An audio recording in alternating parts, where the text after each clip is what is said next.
Welcome to Cinema Chop Shop. Watch, chop, retrofit. My younger sister is having a birthday today. Happy birthday to you. She's at your party tomorrow. I asked my mom what she wanted, and she was like, she wants a bidet. So I got my sister a bidet, a butt bidet. But this is not a practical birthday gift podcast. Or a plumbing podcast. Nope. No, this is Cinema Chop Shop. It's a movie podcast, and we're bringing it to you from the Cinema Chop Shop garage. Welcome everybody. I'm your host, Shawn, and I'm joined by Travisito. Yes, sir. And Joey. Hello. No Todd. No Todd. He's fallen ill on us. He's fallen ill. He's on his deathbed. Didn't stop him from posting multiple gifs about Rocky, though. Unfortunately, he is not joining us tonight, but kind of a fun episode. It was inspired by something I saw from Red Letter Media, and I kind of ran with the idea of perfect castings. We're going to be talking about ideal castings for roles in film, whether it be a character based on a historic figure, a character based on a cartoon or a comic book character, or in some cases just a completely made-up character for the sake of film, but that casting was so pinpoint perfect that you cannot possibly imagine it played by another living soul. And it definitely harkens back to the early days of Cinema Chop Shop, where our main goal was perfect casting, right? Or Yes. recasting, I should say. Yeah. But it's definitely in that vein. And as longtime listeners will note, I was always big on face value. Yeah, and I think I'm going to be jumping on that bandwagon today as well. Do we want to talk about any others that we might be leaving on the cutting room floor? Absolutely. I have a couple honorable mentions I'd like to mention, yes. Yeah, so like there's a ton of lists out there, and most of them are based on face value. How much does the actor look like the person, the real life person that they're playing? Some big ones are Denzel Washington as Malcolm X. Yeah. I almost picked Ben Kingsley as Gandhi. Yeah. Which is an interesting side point. A lot of people think that he was miscast because they don't know that he actually does have East Indian heritage. And I can't remember his real full name, but it's very you Indian showed it name. to me. Yeah. I think like Philip Seymour Hoffman and Capote was really good casting. Toby Jones and Hitchcock in the same vein. Yeah. And for that matter, the other one that Todd talked about, the Anthony Hopkins portrayal. Jimi Hendrix, All Is By My Side. Andre 3000 as Jimi Hendrix. Yeah. How is that movie? Yeah. So here's where it suffers. They did not get approval from his estate. Don't so tell me there's no actual Hendrix music. There's no actual Hendrix music in it. It's all approximations of Hendrix sounds. Music. Now, and Like so canned- Andre 3000 is believable and it's a good performance, but that just takes you out of it. That reminds me of the portraits at that Moe's restaurant. Yeah. Where it's like lookalikes that look like rock stars. Yes. So one that hasn't come out yet, but playing Marlon Brando in an upcoming movie is Billy Zane. Billy Zane I could see that, has grown into a Marlon Brando-esque countenance. I've always thought he kind of favored him a little bit, so that's cool. I'm going in a slightly different direction with my picks. They're not so much face value as they are just really iconic roles that I can't imagine anybody else doing them or doing them justice. And so two that I bandied about were Kenneth Branagh as Hercule Poirot in the new movies, which there are three of them, which he actually directed.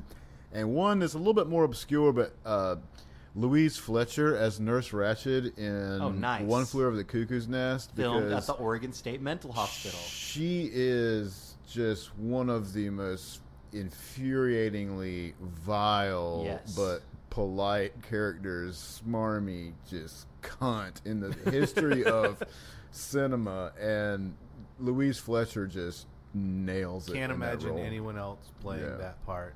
How about you, Shawn? Were there any that you cast aside? Like I said, I considered Philip Seymour Hoffman as Capote. I thought that one would be a good one.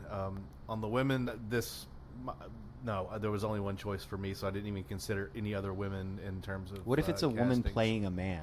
A la Cate Blanchett as Bob Dylan. Yes, that did cross my mind actually. I love this. This is right in my Tilda wheelhouse, man. Swinton. Tilda Swinton probably played a part, and the role doesn't come to mind immediately. Okay. That she probably played something. You're like, yeah, I can't imagine anyone else ever playing that part. She has such a distinctive just look and Yeah. screen presence that, you know, when she gets the right role, it's, you know. Right. She kind of looks alien-esque to Yeah. me, in my opinion, or like praying mantis-ish. Did she play David Bowie in something? Oh gosh, she should have. If Yeah, she I mean didn't. that would be a perfect casting. Yeah, that would Like be really Thin good. White Duke era. Yes. Yeah. Yeah, totally. Well, enough bullshitting. How about we jump into our picks then and talk about our men? We're going to go with men first? We should probably give a little disclaimer, though, that it is late July in South Carolina, so we're leaving the AC on for this recording. Well, yeah, for all you audiophiles out there, hopefully our sound suppression filters on the podcast do their jobs. But anyway, so we're going to do men and women. Now let's be all inclusive. We're doing people who present as men and present as women in terms of their categories for the Academy. Right. So That's safe. That's Yeah. a safe way to do it. Yeah, I don't want anybody to think that we're just leaving out non-binary people. That's not our intention. So Joey, what do you have? Well, as I said, I went not so much in the face value direction, but in the iconic direction. And I had Poirot, Kenneth Branagh, and Poirot lined up, but I decided to take up the mantle of Todd. In his Todd absence. is a Rocky aficionado. Self-proclaimed expert? Yes. If you've ever been around Todd after about 7 beers, Yeah. there's a couple of different movies that he might just Big monologue Lebowski. the whole thing. The Big Lebowski, Rudy, Yes. and Rocky. He can do dramatic monologues from all 3 of them. Awesome. The thing that made this most intriguing to me is obviously Stallone wrote the script with himself in mind, but when Universal picked it up, they loved the script, but the original plans were for them to make it as a vehicle for a more established star. Okay. So what I want to do is run down a list of 4 leading men who were considered as for Rocky, and then we'll think about a thought experiment I've got about some how of that that would too, have yeah. went. So originally they wanted Robert Redford. Butch Cassidy, The Sting, etc. Everybody knows Robert Redford. He's, good actor. He's a decent actor. He's in some truly iconic roles. He's good at doing like roguish charm. I don't know if I could see him bulking up the way Stallone did for this. Yeah, in the original Rocky, if memory serves, he's not as steroided out as he is in the sequels, but I think he could have pulled off the physical part of it, Yeah. but I just can't see him pulling off like the working class Philly street tough kind of attitude. I don't think that would have been an awful pairing, but I don't think that my guess is that if that had happened, Rocky would have been a minor success, but probably never would have spawned, for better or worse, the myriad sequels in the franchise that it became. They also considered Ryan O'Neal. Okay. Very similar to Robert Redford, kind of a latter-day Cary Grant, romantic leading man through and through. He's in Barry Lyndon, Love Story. Everybody knows who Ryan O'Neal is. He had already done a boxing film a few years prior, 1975's The Main Event, but that's more of a rom-com in which he plays a boxer who's managed by a very inept boxer who's managed by Barbra Streisand. I haven't seen this movie, but by all accounts, it's kind of a turkey, sitting at about 40% on Rotten Tomatoes. Again, nothing against Ryan O'Neal, but it just doesn't feel knowing right. what we know about Rocky now, it doesn't feel right. Right. James Caan, I think, is the one who could have maybe pulled it off. Yeah. It would have gone in a different direction, but he has a certain kind of rawness to him. Well, in he's a younger more age. believably Italian or Italian heritage than the other two. I kind of see him playing it more like De Niro's Jake LaMotta type character. Yeah, That's it could the way have. It would probably come off. It could have become sort of a Raging Bull Right. knockoff, I think, in that right hands. I can see that one happening, but I think we all know they made the right choice. But the last one is Burt Reynolds. Can y'all imagine? Apparently, Burt, to his credit, turned it down. And again, nothing against Burt Reynolds. No, Burt I'm not Reynolds talking great. shit about Smokey and the Bandit. I can't see it. But I can't see him as Rocky. Can you? I can't see Arkansas Burt Reynolds doing the accent. playing the Philadelphia working class slob. No. I mean, this is a guy who has a lot of on-screen presence and charisma, but he doesn't have the finest acting chops of his generation. Agreed. Can you imagine him trying to do the Philly accent? That would be terrible. And that would have been, train wreck. I think, laughable. And if that had happened, it may have derailed his career even, and certainly would not have come to be what we think of as Rocky. So, right on. Yeah. So my choice for male lead in the perfect casting Cinema Chop Shop Oscar is Sly Stallone as Rocky. Very nice. The Cinema Chop Shop Oscar. Love it. We should make a little statue out of like duct tape and beer cans or something. We got plenty of beer cans. Just melt them down. Travis. All right, it's over to your me. turn. I went with, probably no huge surprise, I went with Val Kilmer as Jim Morrison in The Doors from 1991. Directed by Oliver Stone, for better or worse. Probably worse because while the film itself is mired in controversy, mostly because of, I always say it wrong, historiosity. Is that right? It's whether something is historically true to what actually happened. Anyway, I don't know that word, but Kilmer's performance is widely praised. So what I want to do first is talk about his method, his casting, and his performance, and then I want to talk about some of the things that were wrong with the movie itself. All right, so for nearly 10 years prior to production, the project went through development hell after being considered by many studios and directors. Several actors were considered for the role, including Tom Cruise, Johnny Depp, John Travolta, and Richard Gere. All terrible choices, in my especially opinion. Travolta, but yeah. The only thing he had was the hair. It was still in development in the 1980s, with Bono of U2 and Michael Hutchins of INXS also expressing interest in the role. I could kind of see Michael Hutchins Michael in it. Hutchins would be interesting. Stone initially offered the role to Ian Astbury of The Cult, who declined the role because he was not happy with the way Morrison was going to be represented in the film. That would have been... I think Shawn and I have different opinions here. Full disclosure, I'm a Cult fanboy. Okay. I'm a Cult fanboy, but he has become such a fucking prick in his late years. Oh, I don't want to know anything about this. He can't hold a note, and he's an asshole to the audience because he wants them to be quiet and behave. Like an old man. That whole Native American shtick probably wouldn't have translated well in today's audiences either, but... So when Stone began talking about the project in 1988, he had Val Kilmer in mind to play Morrison after seeing him in the Ron Howard fantasy film Willow as Mad Mardigan. Kilmer had the same kind of singing voice Morrison had, and to convince Stone that he was right for the role, he spent several $1,000s of his own money and made his own 8-minute audition video, singing and looking like Morrison at various stages of his life. To prepare for the role, Kilmer lost weight and spent 6 months rehearsing Doors songs every day. The actor learned 50 songs, 15 of which are actually performed in the film. Kilmer also spent hundreds of hours with the Doors' producer, Paul A. Rothschild, who related anecdotes, stories, tragic moments, humorous moments, how Jim thought, interpretation of Jim's lyrics, etc. Rothschild also took Kilmer into the studio and helped him with some pronunciations, idiomatic things that Jim would do that made the song sound like Jim. Kilmer also met with Krieger and Densmore, but Ray Manzarek refused to talk to him.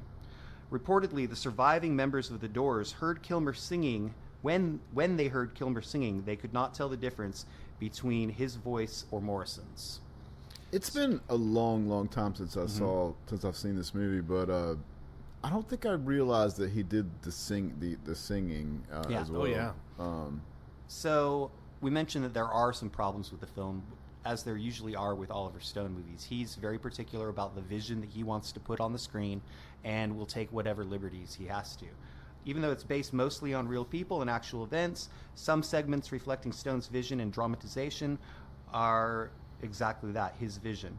For example, when Morrison is asked to change the lyrics in Light My Fire for the Ed Sullivan Show, in the movie, he's depicted as blatantly ignoring the request, defiantly shouting, "Higher!" into the television camera. However, during the actual broadcast, Morrison simply sang the vocal with the same emphasis as on the record. He later said that the inclusion of "higher" in the live version was an accident and that he was so nervous he just forgot to change the word. Several acts of violence portrayed in the film are disputed. Morrison is depicted as locking Pamela in a closet and setting it on fire, having an argument with her at Thanksgiving, and where they both threaten each other with a knife, and angrily throwing a television set at Manzarek for licensing the use of "Light My Fire" in a Buick television commercial.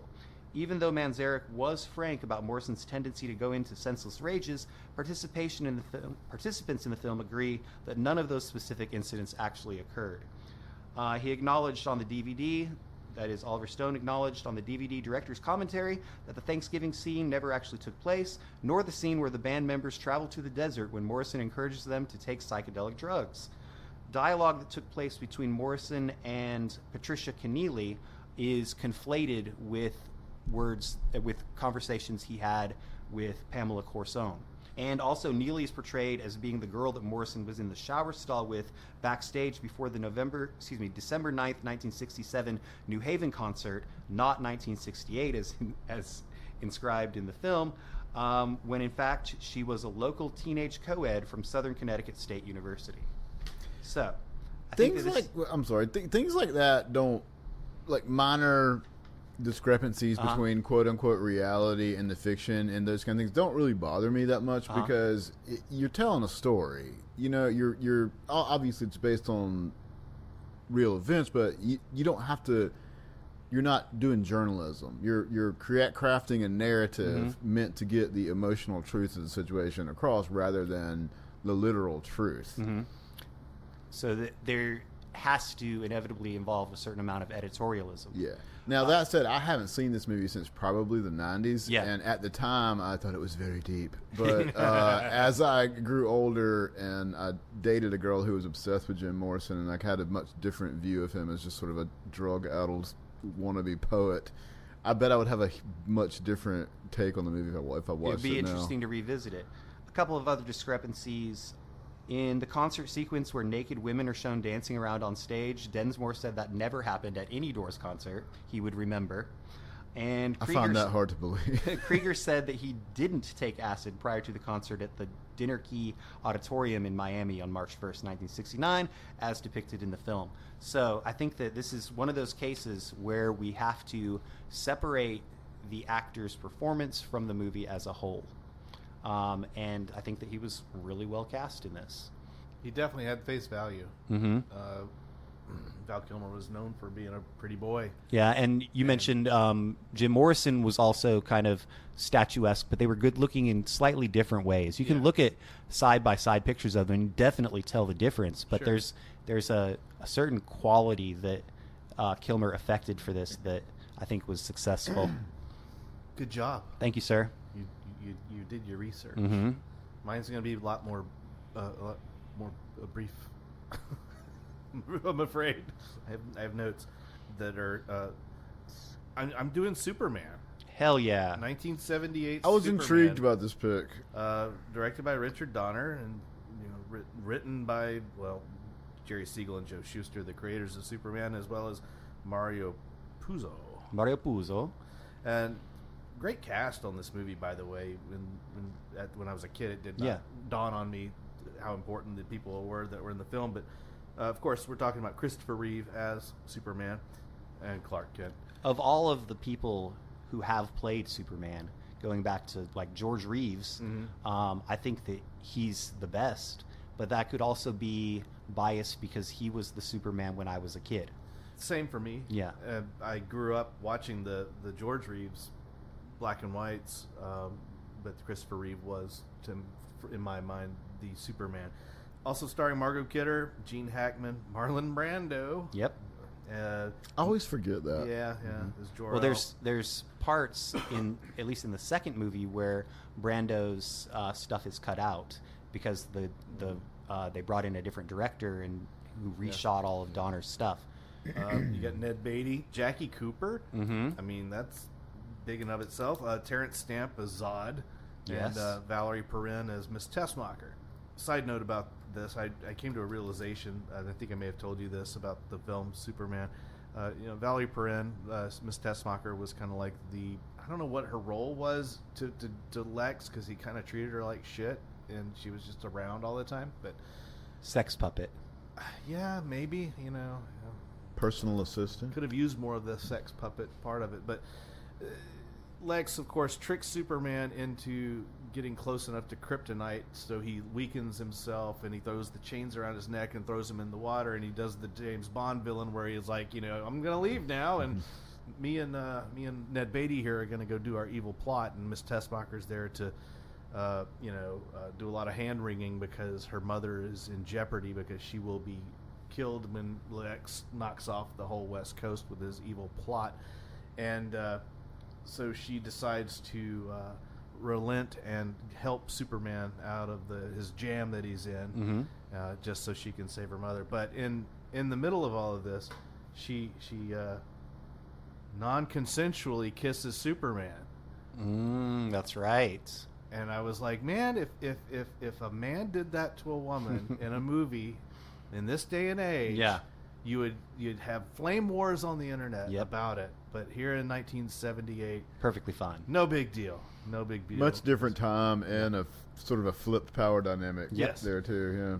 But back to the point at hand, Christopher Reeve as Superman. George Reeves was also an ideal casting for the TV series, because he did look like the Superman as he was depicted in the comics. 50s and the 60s. But by the 70s, Superman had kind of taken on a little bit of a different look, and Chris was definitely not in terms of musculature. Let's be honest, he wasn't terribly muscular as a Superman. He was fine. He was better built than me. But as far as his face goes, the chisel of his jaw, the cut of his jib, those piercing eyes of his, I think that he just pulls off the Superman of the 70s for film. You believe him as Clark Kent too? Yes, absolutely. I think that's probably one of the things that he did extremely well. The acting to play goofy Clark Kent is more difficult, I think. Sure. It reminds me that when you remember the one-off kind of failed revival Superman Returns, they cast Brandon Routh, and I think he was probably cast for looking so much like Christopher Reeve.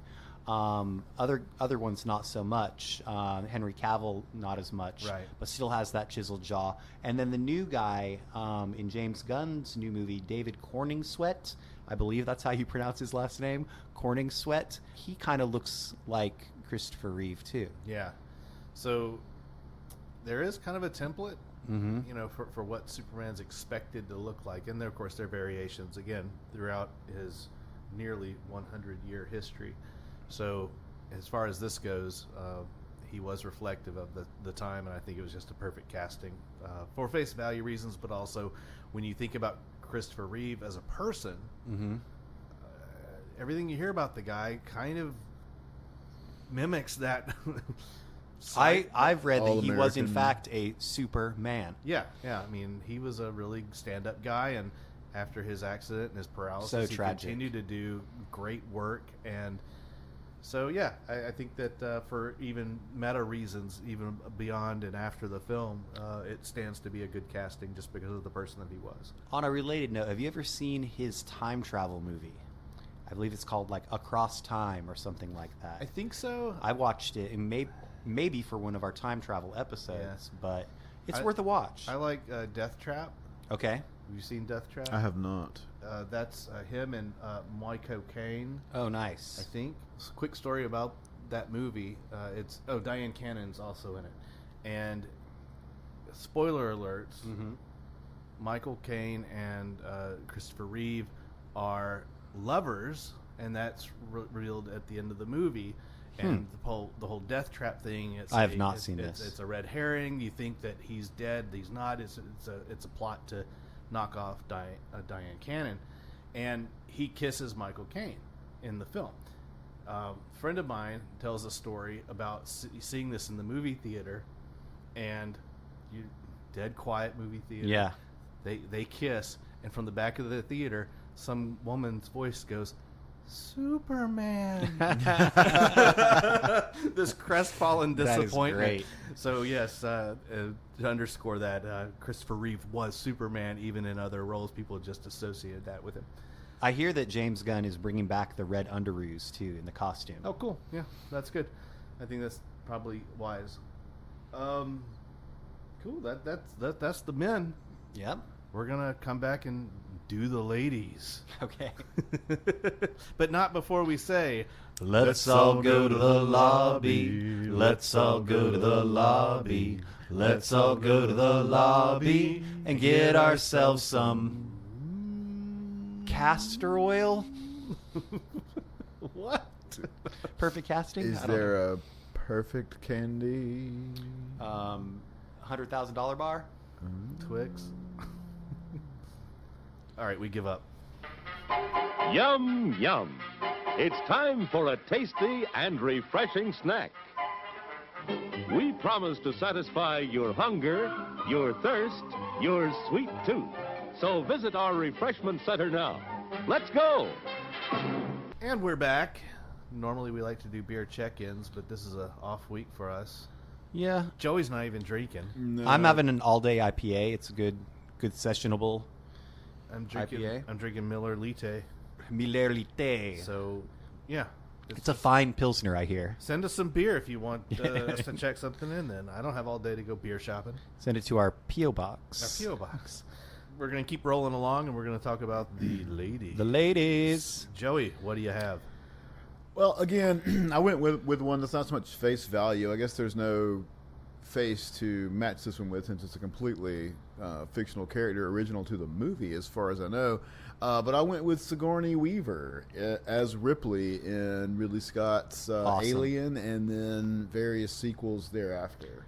The so groundbreaking for women in action roles. Yeah, I don't know if she was necessarily the first woman in sort of an action movie, but she certainly was one of the trailblazers, and Yes. probably the most iconic, especially that early. You Yeah, had no, me at and, Trailblazers. And that was Ridley Scott's contribution to the film. Was that though? It needed to be was a female. woman. Yeah. The Alien's also a horror movie as well. I mean, Absolutely. it's I think we've argued this on the podcast at some point in the past, but it's a horror movie with the trappings of science fiction. But it's essentially a very sophisticated creature feature, and It's a fucking amazing usually movie. women in horror, especially at that time, were scream queens, and Ripley ain't no scream. She ain't no anything scream queen. but. Yeah, she's tough, ballsy, kind of almost androgynous sort of badass woman character. Well, also Sigourney Weaver her just character nailed takes it. an arc within that first film, because when it starts out, she is a little bit more feminine, a little bit more refined. But as the trials and tribulations of this alien invasion on the ship, she has to become the tougher. At least I think that's how I see it. Definitely, yeah. And then over the course of the sequels, kind of that idea returns too. So I tried to do a little thought experiment, and I was trying to think of other women that could have gotten this role. And none of them really seemed to fit. So y'all feel free to kick some of these out at me. Linda Hamilton came to mind. Okay. Roughly the same age, I think. Obviously, Her kind of a character similar role in Terminator. In Terminator, also that same arc, because in the beginning of Terminator 1, she's a very not ladylike, but compared to her in the sequel, where she's tough as nails, much more Sigourney Weaver and Alien-esque. Yeah, Gina Davis came to mind. Okay. No, I love Gina Davis, but she's not Ripley. Maybe controversial pick.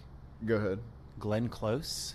I think she's got I could see a kind her of sharpness. perhaps more than some of the others. Okay. But still, I think they made the right choice. Yeah. Meryl Streep. I mean, that would have been a much different movie. It would have been a different movie. And the only one I could really think of was Angela Bassett. But Okay. she was a little younger. She's 10 years younger Pam than Grier. Yeah, I could, yeah. She could do it. She was just Yeah, she definitely would fit the bill. She was just so, I think, almost typecast by that point, right? That it would have become like, blaxploitation in space, maybe. Yep. But Faye she definitely Dunaway. could pull it off. Yeah. There's a new. It's either a documentary or Yeah. a biopic about her. I think, but yeah, Faye Dunaway for that time period, I think, may have been a consideration. Maybe, yeah.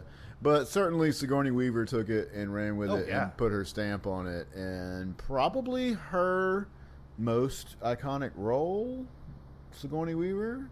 Yeah, I would say so. Then you go to Ghostbusters, and then Gorillas in the Mist. Gorillas in the Mist, Working Girl. She's in Working Girl, right? She's the boss in Working Girl. But yeah, clearly Alien is... There's the one that she made with Ben Kingsley, where she's like a victim of political kidnapping in South America or something. It's crazy.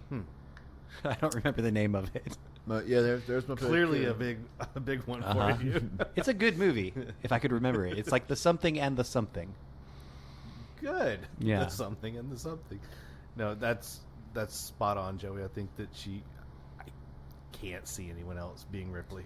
No, and like with Stallone, I mean, certainly other actors could have played the role. I mean, but if you did that, it would have gone in a much, much different direction, I think, because she just really did put her just indelible stamp on the role. Sure. To the point where I can't even really imagine any of those others playing that role. The movie I'm talking about is called Death and the Maiden. Oh, yeah, I've seen that. Yeah. That's based on a play. Oh, is it my turn? It's your turn, Travis. Awesome. All right. So I went with Val Kilmer. No, I went with Salma Hayek, who I think is great as is, but the role that she was born for, that she just fucking nailed, was as Frida Kahlo in the movie Frida. From 2002, directed by Julie Taymor. She was nominated for an Academy Award for her performance in the film, making her the first Mexican-American actress to be nominated for Best Actress. And actually, the award went to Nicole Kidman that year for, does anybody know? It was a movie called The Hours, in which she played Virginia Woolf. So the film also stars Alfred Molina as Diego Rivera, Jeffrey Rush as Leon Trotsky, Ashley Judd as Tina Modotti, Antonio Banderas as David Alfaro Siqueiros, reuniting Antonio Banderas from their time together in Desperado. Edward Norton as Nelson Rockefeller, and Diego Luna as Alejandro Gomez Arias. Some of the other people who were originally considered for this role: Madonna announced publicly her plans to star in a film based on Frida's life. Oof. And Robert De Niro's That would've been bad. Tribeca Productions reportedly envisioned a joint biography of Rivera and Kahlo. In the spring of 1981, director Luis Valdez began production on a New Line feature about Frida Kahlo, starring Laura San Giacomo. Okay. San Giacomo? We've talked about her before, but her casting received objections due to her non-Hispanic ethnicity. Valdez was contacted... Wait, was Madonna not... Right. But this is a different director working on it at a different studio. Valdez was contacted early on by Salma Hayek, who was then relatively unknown in the United States, and she sent her promo reel to the director and phoned his office, but she was ultimately told that she was too young for the role. By 1993, Valdez had retitled the film The Two Fridas, with San Giacomo and Ofelia Medina both playing the portraitist. Raul Julia was cast as Diego Rivera, but his death further delayed the movie. Salma Hayek remained interested in the role, having, quote, been fascinated with Kahlo's work from the time she was 13 or 14, although not immediately a fan. She said, "At that age, I did not like her work. I found it ugly and grotesque, but something intrigued me, and the more I learned, the more I started to appreciate her work." Frida garnered favorable reviews and various awards and nominations following its release, with most of the nominations recognizing Hayek and Molina's performances. For their performances as Kahlo and Rivera, Hayek and Molina were nominated for Best Actress and Best Supporting Actor at the Broadcast Film Critics Association, Chicago Film Critics Association, and Screen Actors Guild Awards. At the Imagine Awards, Hayek and Molina won Best Actress and Best Actor, while the film won Best Drama Picture. Hayek was also nominated for Best Actress at the 60th Golden Globe Awards, and named Best International Actress by the Golden Camera. Hayek was so determined to play the role that she sought out Dolores Olmedo Patino, longtime lover of Diego Rivera, and after his death, administrator to the rights of Frida and Rivera's artwork, which Rivera had, quote, willed to the Mexican people, bequeathing the trust to Olmedo. Hayek personally secured access to Kahlo's paintings from her and began to assemble a supporting cast, approaching Alfred Molina for the role of Rivera in 1998. Molina went on to gain 35 pounds to play Rivera. When producer Polstein left Trimark, however, the promotion faltered again, and Hayek approached Harvey Weinstein and Miramax, and the company purchased the film from Trimark. Julie Taymor came on to direct the project as director. Meanwhile, in August 2000, it was announced that Jennifer Lopez would star in Valdez's take on the story, The Two Fridas, by then being produced by American Zoetrope. Nonetheless, it was Hayek and Miramax who began production in spring of 2001 on what was to become simply titled Frida. In a December 2017 op-ed for the New York Times, Hayek stated that Weinstein attempted to thwart the making of the film because Hayek had refused to grant him sexual favors, and that he had threatened to shut down the film unless Hayek agreed to include a full frontal nude scene with herself and another woman. In response, Weinstein claimed that none of the sexual allegations made by Hayek was accurate, and that he did not recall pressuring Hayek to do a gratuitous sex scene. So not only did she have face value, not only is she perfect casting, not only did she beat out some other pretty big names to get the role, she also overcame the adversity monster that was Harvey Weinstein. It's pretty heavy duty, man. And she grew her own unibrow. That's talent. That is talented. Mm-hmm. Well, cool, man. You just have to talk nice to it and play soothing music. Great report.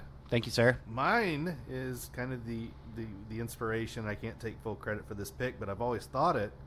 I'm going with Shelley Duvall's character in Popeye. Rest in peace. See, I thought that this was the impetus for the episode. It is. Because she died recently.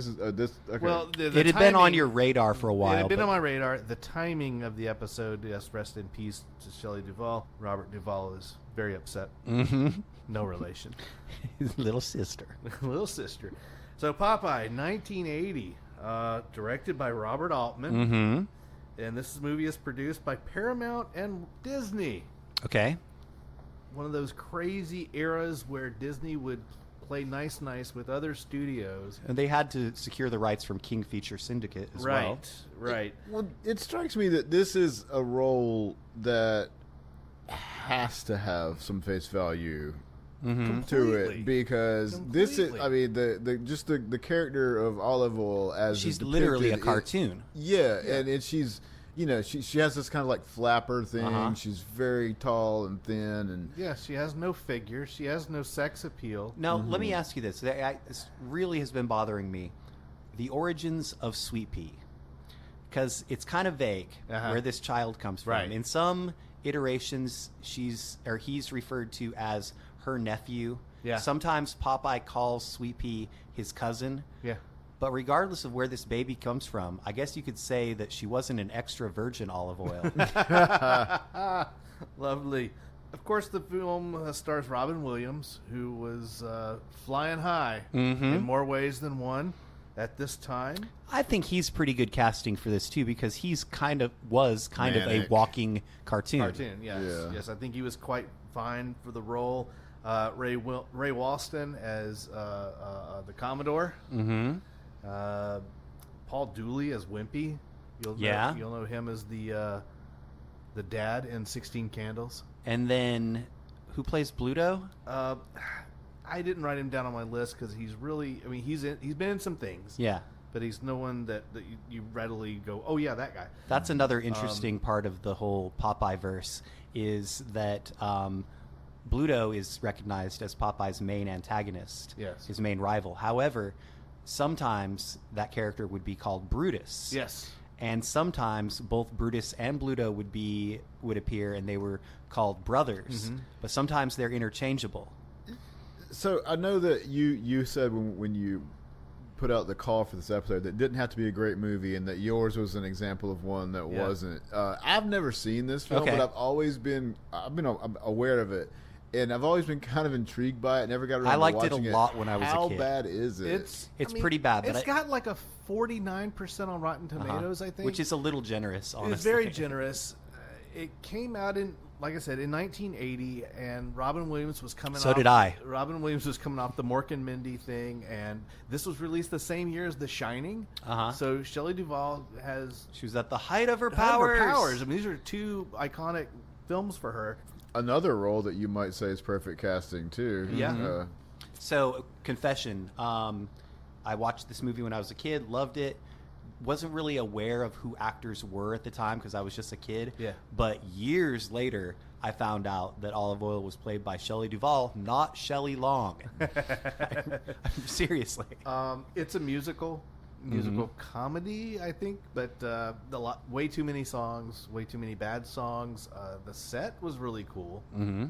This kind of New England seaside town. The characters are very cartoonish, which it should be. It's a cartoon. Should be, yeah. The one actor that was in this was Bill Irwin. I want to mention him as the character Ham Gravy.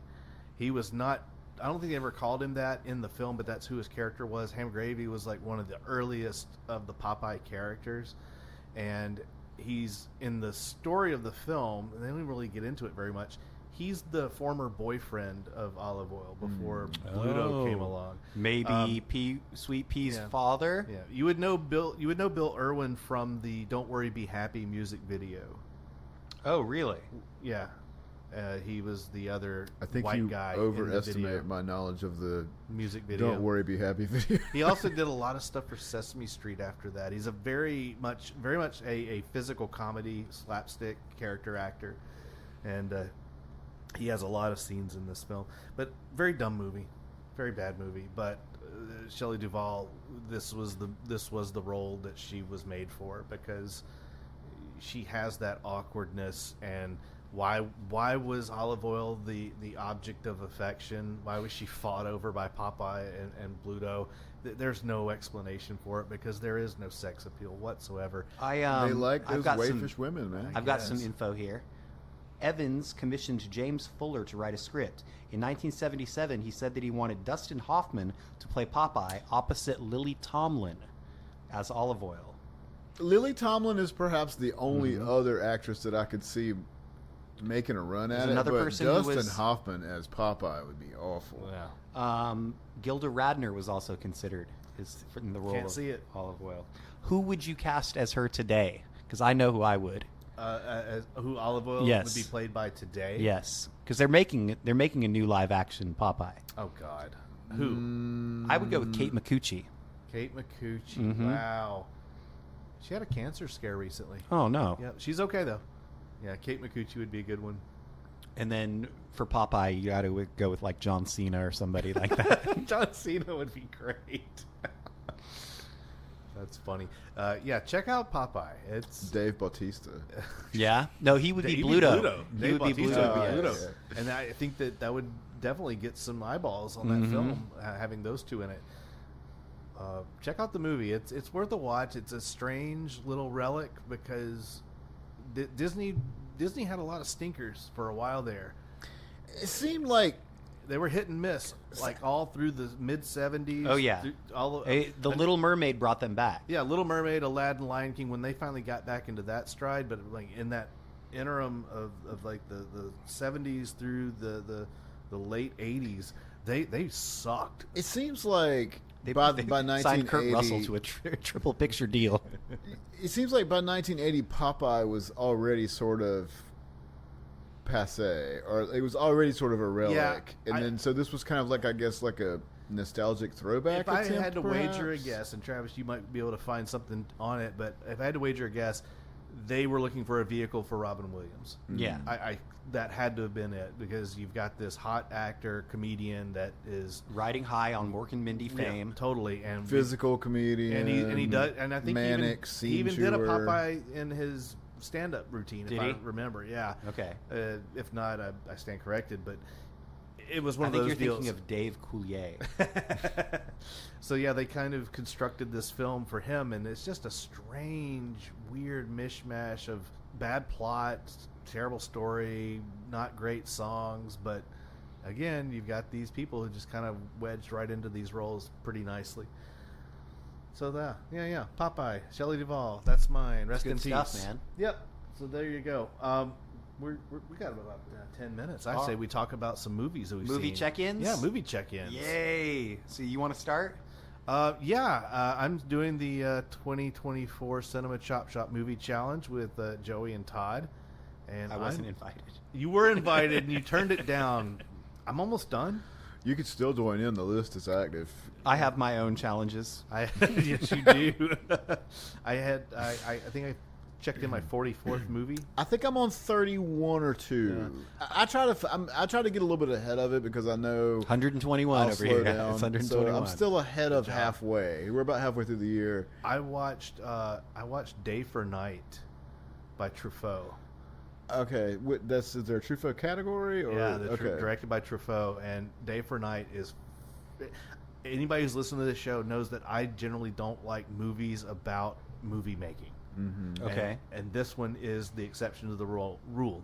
That and 8.5 are probably the 2 movies I would say watch.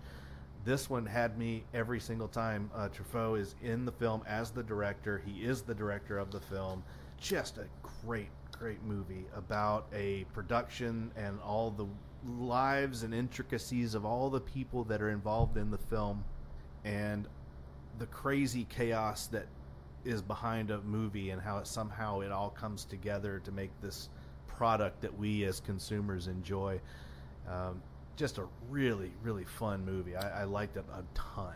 I have the same aversion to movies about movie making, and I have 8.5 on my list, which I have avoided. I love Fellini, but I've avoided 8.5 for all these years because it just seems like the kind of thing that's going to come across like a wank fest to me. Yeah. And but everybody I know says that no, it's great.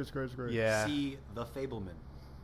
You see anything new, Joey? Well, I was going to mention one from that same challenge list. One that I watched not too terribly long ago.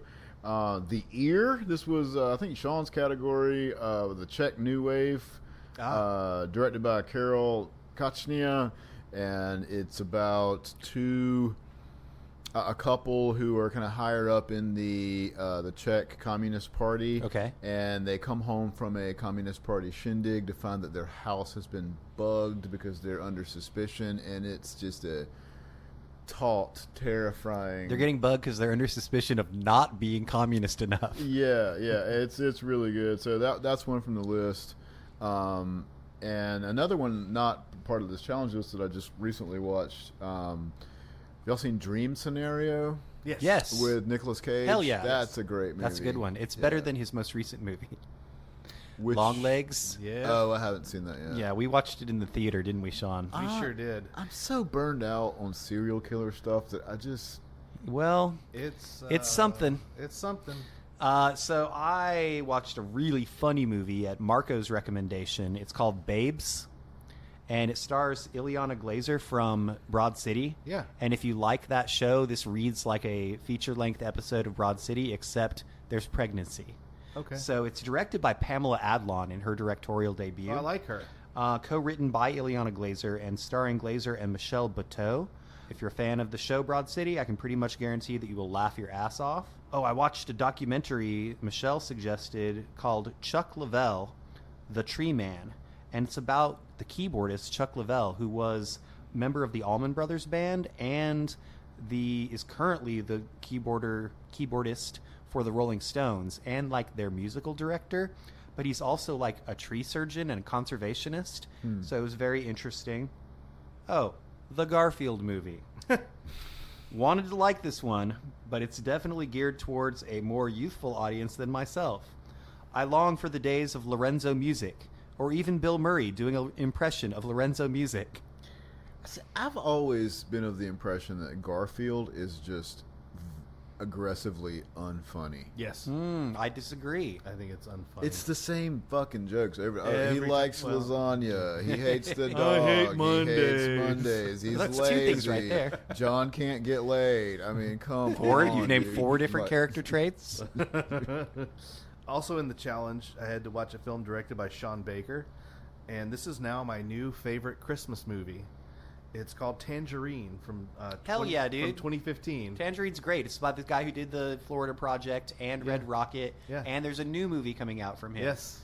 This is about 2 trans sex All workers. filmed on iPhone. Oh yeah, and 2 trans sex workers who are just out and about in Los Angeles, and one of them is trying to find the woman that has been sleeping around with her man, who is their pimp, and this odyssey of just going around this like city block and just It's very It's- cinema verte. it's seedy, it's dirty, it's nasty, and it just makes you like cringe for the inner city Los Angeles.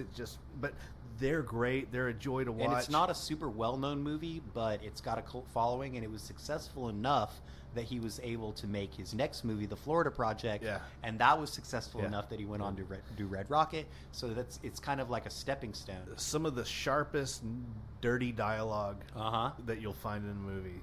It's like I laughed so many times at some of the raw, raunchy, nasty shit they said Yep. to each other. But at its core, it's about friends. It's about friendship. Did you watch your North Korean category pick I'm getting yet? close to watching. Okay. Are you doing Pulgasari? I think I'm going to watch that one because I can't really find any others. It's hard. They're hard to find. It's not a great movie. I recommend The Interview with Seth Rogen and Jake. Authentic. Yeah. Pulgasari is like. It's a kaiju movie, right? Yes. Definitely they're like a communist take on Godzilla, and it's not a great movie, but it's fascinating just for what it is. And I went down a rabbit hole with the whole story behind that. They Kim Jong-un actually The kidnapped South Korean director and his wife. who stars in a lot of his films, And That's there's wild. and forced Yeah. them to make movies from 1976 to 1984. And It's about that's 10 the years. dad, right? So that Kim Jong-un is the current one. It would be Kim Jong-il. Yeah. Well, there's if you can watch Pulgasari on YouTube for free, and it's a pretty decent print. And there's a couple of different documentaries. I think that the Vice one, I want to say it's, but there's a couple of different documentaries. They'll show up in the algorithm if you watch the movie about the whole kidnapping thing, and it's pretty fascinating, and it's even weirder than it sounds on the surface. Kooky. Can I do one more? One more. All right, it's called The Bike Riders. Have you guys heard about this? Yes. It's very good. Stars Yeah. Austin Butler. I heard it wasn't very good. I liked it. So it's directed by Jeff Nichols, and I think this is the reason that he had to back out of directing A Quiet Place day one. That and Paramount wouldn't let him hire his go-to boy, Michael Shannon, because Michael Shannon is in every Jeff Nichols movie there ever has been made. Regardless, stellar performances throughout, and in this period motorcycle club drama. I liked it. Yeah, I haven't had a chance to watch it yet, but What sort of criticism did you get? the reviews I saw weren't as glowing as the one you gave. Okay. But I haven't seen it, so I can't speak to it. It is a little bit slow moving. I think it's colorful enough though. I think it works. But you know what I can speak to? What? Our next episode. What is it? Ensemble films. Oh, okay, like Clue. Clue, A Mighty Wind, A mighty wind is blowing. a Monty Python picture, anything with a large ensemble cast. Ocean's 11. St. Elmo's Fire. Any of these movies where the film is the sum of its parts. All of the actors are pretty much on the level with each other. The Dirty Dozen. I mean, any of these movies that without a couple of the actors, it just doesn't work. Speaking you've gotta have them. of St. Elmo's Fire, did you see my review of the Andrew McCarthy I documentary? didn't read your review. It said you liked it. It said, Oh, I did. Wait a minute. Yes. well, I what's the name of the movie? did. It's Brats. I said, not nearly as much German sausage content as I was led to believe. So yeah, that's going to come up in a couple of weeks. Once we get together, we'll decide the format. I'm thinking we might want to do a bracket on this one. Brackets are fun. Yeah, I think it'd be fun to determine the best ensemble movie. Brackets are fun, but they require a longer lead up because it's going to take me a while to watch. And 16 also, movies. it's best to have an odd number of participants. Yes. Well, I am a big proponent of the fight to the death to settle. Oh, yeah. Yeah. You pick a champion for each film and like Celebrity Deathmatch. Yeah. So yeah, that's going to come up. In the meantime, please remember to rate, review, subscribe, tell your friends about us. We're Cinema Chop Shop on all the social media, and we're Cinema Chop Shop Podcast on YouTube, which for some reason we continue to get views. The robots are watching us. I don't understand that. And love yourself, love your neighbors, love your family. Tell your friends you love them. Tell them all that you love them. I think you think we're being used to train AI podcast generation. Maybe. It's possible. That AI is going to have some fucked up opinions. So until next time, please remember to Watch, Chop, Retrofit.